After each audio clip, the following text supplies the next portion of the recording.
you've been a teacher, you've been a coach, you've been an instructional coach, you've been an AP, you have your doctorate in educational leadership. You have moved 12 times during your education career.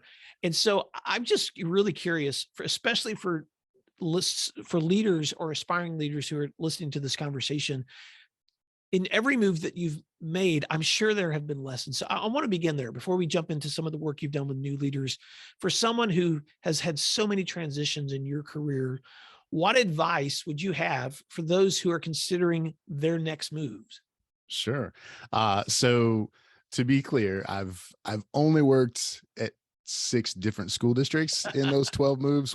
My wife will surely remind everyone that we've moved 12 times. We've lived in 12 different houses since we've been married. But I have worked in 6 different school districts. One of those I was in twice. And really and truly, you and Jen did a fantastic job of highlighting things that people should think about in transition. But as I was listening to those episodes and kind of reflecting on my own life, there were a couple things that stand out.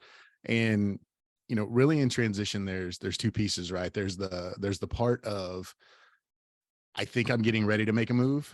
And then there's the part of, what do I do after I make the move? Right. So the first part, just that, what am I going to do when I think it's time to make a move? There are a few things there. And, one of the first things I think is you've got to decide kind of what your boundaries are for making a move.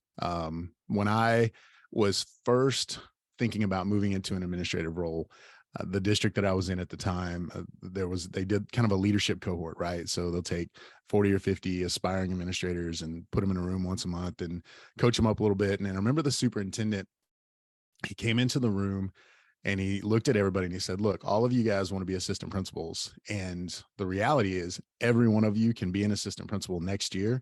You just can't do it here because we're not going to have that many openings. Right. So, and he said that someone had given him that advice when he set out to be a superintendent. He was like, you can be a superintendent right now if you're willing to move wherever those jobs might be. So that was something that my wife and I always did when we felt like it was time to make a move.